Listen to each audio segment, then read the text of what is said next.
एक छोटे से शहर में लगा न्यूक्लियर प्लांट अचानक फटने वाला है। सरकार सच छुपा रही है, लाखों लोगों की जान खतरे में है और इस पूरे शहर को बचाने के लिए सिर्फ एक आम आदमी को मौत के मुंह में वापस जाना पड़ेगा। लेकिन असली सवाल यह है, क्या वह इंसान सच में शहर को बचा पाएगा या फिर यह हादसा दुनिया की सबसे बड़ी न्यूक्लियर त्रासदी बन जाएगा।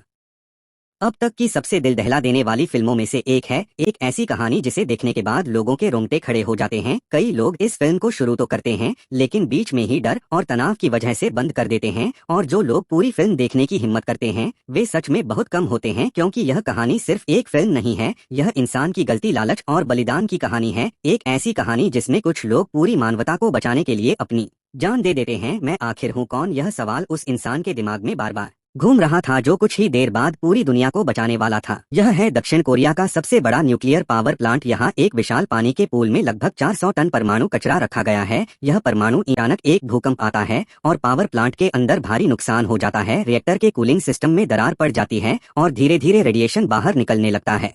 फायर फाइटर्स और रेस्क्यू टीम तुरंत वहां पहुंचती है। वे अपनी जान की परवाह किए बिना अंदर जाकर हालात को संभालने की कोशिश करते हैं। हर परमाणु संयंत्र पर इंटरनेशनल एटॉमिक एनर्जी एजेंसी नजर रखती है और अब पूरी दुनिया को पता चल चुका था कि दक्षिण कोरिया में एक भयानक परमाणु हादसा हो चुका है। मीडिया चैनल इस खबर को लगातार दिखाने लगते हैं। कई देश अपने नागरिकों को तुरंत दक्षिण कोरिया छोड़ने का आदेश देते हैं। पूरा देश डर और अफरातफरी में डूब जाता है। रेलवे स्टेशन पर हजारों लोग जमा हो जाते हैं। हर कोई जल्द से जल्द शहर छोड़ना चाहता था। सुपरमार्केट और मेडिकल स्टोर में लोग जरूरी सामान लूटने लगते हैं। सड़कें पूरी तरह जाम हो जाती हैं। लोग एक दूसरे को धक्का देकर आगे निकलने की कोशिश करते हैं। ऐसे समय में कानून तक की अस्पतालों में भी डॉक्टर और नर्स डर के मारे मरीजों को छोड़कर भागने लगते हैं। इसी बीच शहर के एक बड़े स्पोर्ट्स स्टेडियम में सैकड़ों लोग फंस जाते हैं। आखिरकार लोग मिलकर दरवाजा तोड़ देते हैं और फिर वहां से भागना शुरू कर देते हैं। येंजू नाम की एक महिला कुछ लोगों को लेकर बस में बैठती है और शहर से निकलने की कोशिश करती है, लेकिन हर सड़क पर भारी ट्रैफिक जाम लगा होता है। तब येंजू एक खतरनाक फैसला लेती है।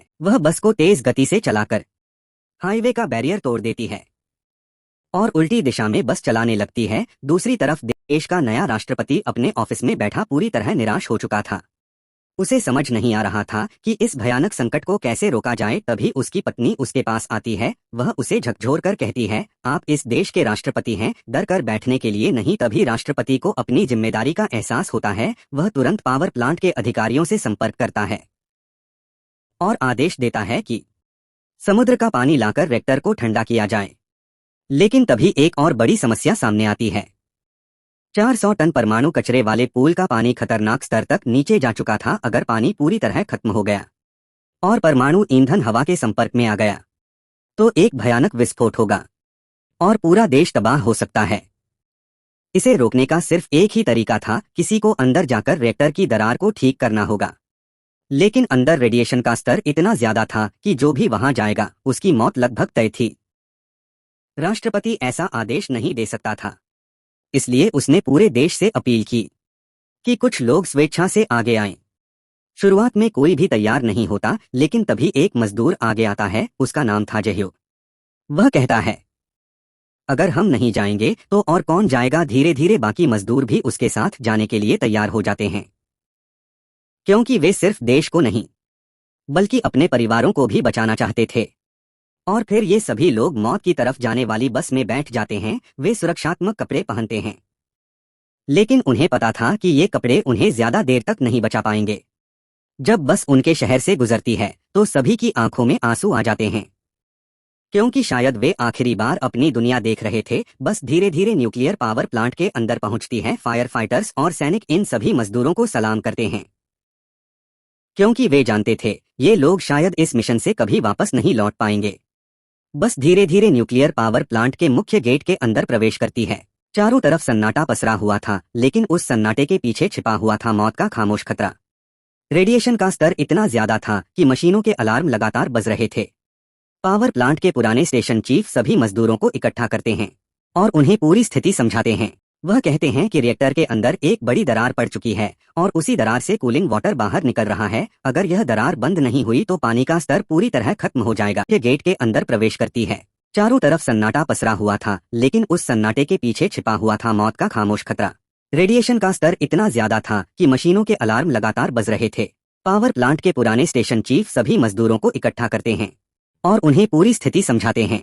वह कहते हैं कि रिएक्टर के अंदर एक बड़ी दरार पड़ चुकी है और उसी दरार से कूलिंग वाटर बाहर निकल रहा है। अगर यह दरार बंद नहीं हुई तो पानी का स्तर पूरी तरह खत्म हो जाएगा और जैसे ही परमाणु ईंधन हवा के संपर्क में आएगा तभी एक भयानक विस्फोट होगा जिससे पूरा देश तबाह हो सकता है। मजदूरों को 3 अलग अलग टीमों में बांटा जाता है। हर टीम को सिर्फ 5 मिनट अंदर काम करने की अनुमति थी, क्योंकि उससे ज्यादा देर तक अंदर रहना सीधी मौत को दावत देने जैसा था। पहली टीम अंदर जाती है। वे धीरे धीरे रिएक्टर की तरफ बढ़ते हैं, लेकिन वहां पहुंचते उन्हें असली हालात का पता चलता है। दरार पहले से कहीं ज्यादा बड़ी हो चुकी थी। इसी बीच जहयोक अचानक एक नया प्लान बताता है। वह कहता है अगर हम दरार को बंद नहीं कर सकते तो हमें रिएक्टर की छत को उड़ा देना चाहिए ताकि ऊपर का हिस्सा टूटकर नीचे गिर जाए और नीचे का कमरा एक नया कूलिंग पूल बन जाए। इससे परमाणु ईंधन फिर से पानी में डूब जाएगा और विस्फोट टल सकता है। लेकिन इस प्लान में एक बहुत बड़ी समस्या थी। किसी को अंदर रुककर छत पर बम लगाना होगा और जो भी यह काम करेगा उसके पास बाहर निकलने का कोई रास्ता नहीं होगा। टीवी के जरिए अपने परिवार से आखिरी बार बात करने का फैसला करता है। पूरे देश टीवी पर यह दृश्य देख रहे थे। जहयोक की माँ भी टीवी के सामने बैठी रो रही थी। जहयोक का पति आवाज में कहता है, माँ मुझे माफ कर देना, मैं तुम्हारे साथ ज्यादा समय नहीं बिता पाया। यह सुनकर उसकी माँ जोर जोर से रोने लगती है, क्योंकि उसके पति भी पहले इसी पावर प्लांट में काम करते थे और एक हादसे में उनकी मौत हो गई थी। अब उसका बेटा भी उसी रास्ते पर जा रहा था। जहयोक की आंखों से भी आंसू बहने लगते हैं। वह एक छोटे बच्चे की तरह रोने लगता है और कहता है, मैं हीरो नहीं बनना चाहता था, लेकिन शायद यही मेरी किस्मत है। फिर वह बम सेट करता है और आखिरी बार कैमरे की तरफ देखता है। उसकी आंखों में डर भी था और अपने देश को बचाने का साहस भी। कुछ सेकंड बाद वह स्विच दबा देता है। अचानक एक जोरदार धमाका होता है, पूरा रिएक्टर हिल जाता है। लेकिन जहयोक का प्लान काम कर जाता है। परमाणु ईंधन फिर से पानी में डूब जाता है और देश एक बहुत बड़ी तबाही से बच जाता है। लेकिन जहयोक कभी वापस नहीं आता। उसके साथ काम करने वाले बाकी मजदूर भी रेडिएशन की वजह से धीरे धीरे मर जाते हैं। भले ही यह सिर्फ एक फिल्म की कहानी हो, लेकिन इसका संदेश बहुत गहरा है। इंसान चाहे कितनी भी बड़ी तकनीक बना ले, उसे हमेशा प्रकृति और विज्ञान का सम्मान करना चाहिए, क्योंकि एक छोटी सी गलती भी पूरी दुनिया को खतरे में डाल सकती है। सोचिए अगर आप उसकी जगह होते और आपको पता होता कि इस मिशन के बाद आप कभी वापस नहीं आएंगे, तो क्या आप भी पूरी दुनिया को बचाने के लिए अपनी जान दांव पर लगा देते? नीचे कमेंट करके जरूर बताइए। लेकिन यह तो सिर्फ एक इंसान की कहानी थी। अब सोचो अगर इंसान सभ्यता शुरू होने से हजारों साल पहले एक जंगली भेड़िए के साथ जिंदा रहने की लड़ाई लड़ रहा हो तो क्या होगा? एक शिकारी जमीन पर पड़ी गोबर की एक ढेली उठाता है, उसे सूंघता है और कहता है, यही वो गंध है जिसकी हमें जरूरत है। इससे उनकी इंसानी गंध छिप जाएगी और शिकार उन्हें पहचान नहीं पाएगा। इसके बाद सभी लोग सावधानी से आगे बढ़ने लगते हैं। कुछ ही देर में सामने एक बड़ा याक का झुंड था। अचानक उनके नेता के इशारे पर सभी शिकारी जोर से चिल्लाते हैं, लेकिन याक दौड़ पड़ते हैं और उनसे भिड़ने को तैयार हो जाते हैं। तभी शिकारी अपने लंबे भाले एक साथ फेंकते हैं। डरे हुए याक दिशा बदल देते हैं, लेकिन उन्हें पता ही नहीं होता कि आगे गहरी खाई है। वे रुक ही नहीं पाते और एक एक करके हजारों फीट गहरी खाई में गिरने लगते हैं। लेकिन तभी एक याक को अचानक खतरे का एहसास हो जाता है। वह मुड़कर सीधे शिकारियों की तरफ हमला कर देता है। वह सबसे कमजोर दिखने वाले लड़के को निशाना बनाता है और उसे जोर से टक्कर मारकर गिरा देता है। यह लड़का था कोड़ा, जो कि उनके कबीले के मुखिया का बेटा था। याक उसे अपने सींगों में फंसाकर खाई की तरफ दौड़ पड़ता है। कोड़ा का पिता तुरंत भाला फेंकता है जो याक को लग जाता है, लेकिन वह कोड़ा को लेकर सीधे खाई में कूद जाता है। किस्मत से कोड़ा एक चट्टान पकड़ लेता है। उसका पिता ऊपर से चिल्लाता है, कोड़ा हाथ मत छोड़ना, लेकिन चट्टान टूट जाती है। कई बार टकराते हुए आखिरकार कोड़ा नीचे एक पतली चट्टान पर गिरता है और बेहोश हो जाता है। उसका पिता उसे बचाने के लिए कूदना चाहता है, लेकिन बाकी लोग उसे रोक लेते हैं। वे कहते हैं, तुम्हारा बेटा शायद मर चुका है, लेकिन हम तुम्हें नहीं खो सकते। दरअसल ये लोग 20,000 साल पहले यूरोप के ठंडे इलाकों में रहने वाला एक आदिम कबीला थे। सर्दियों के लिए खाना जमा करने के लिए ही वे इस बड़े शिकार पर निकले थे। अगले कुछ दिनों तक कबीले के लोग नीचे गिरे याकों का मांस इकट्ठा करते हैं, लेकिन कोड़ा का पिता बार बार खाई में उसके नाम से पुकारता रहता है। फिर भी कोड़ा की तरफ से कोई जवाब नहीं आता। आखिरकार वह टूटे दिल से मान लेता है कि उसका बेटा मर चुका है। वह पत्थरों से एक छोटी सी कब्र बनाता है और भारी दिल से कबीले के साथ वापस लौट जाता है। लेकिन उनके जाने के थोड़ी ही देर बाद एक गिद्ध कोड़ा के शरीर के पास उतरता है और तभी कोड़ा अचानक सांस लेने लगता है। वह अभी भी जिंदा था, लेकिन उसकी हालत बेहद खराब थी। वह डर के मारे अपने पिता को पुकारता है, लेकिन आसपास कोई नहीं होता। वह नीचे उतरने की कोशिश करता है, लेकिन उसका टखना बुरी तरह घायल था। नीचे गहरी खाई देखकर वह डर से चीख उठता है।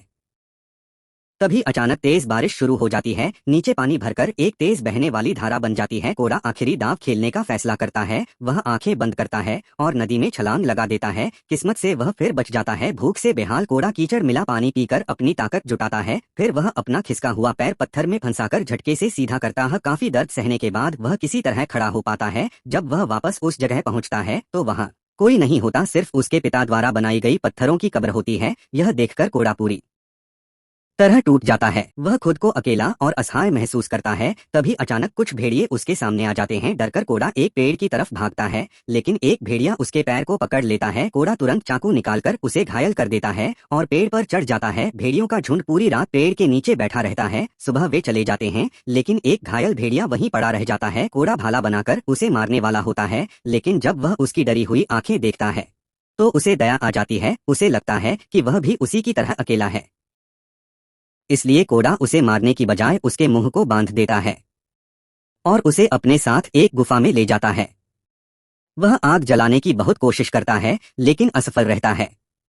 ठंड से कांपते हुए वह रात बिताता है। अगले दिन उसे कुछ पुराने औजार मिलते हैं। वह जड़ी बूटियों से अपने घाव का इलाज करता है। धीरे धीरे वह घायल भेड़िए का भी ख्याल रखने लगता है। वह उसे पानी देता है और उसके घाव साफ करता है।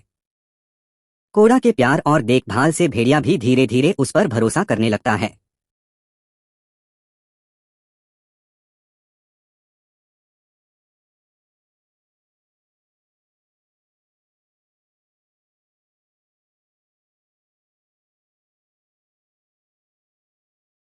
कुछ दिनों बाद दोनों के घाव ठीक हो जाते हैं।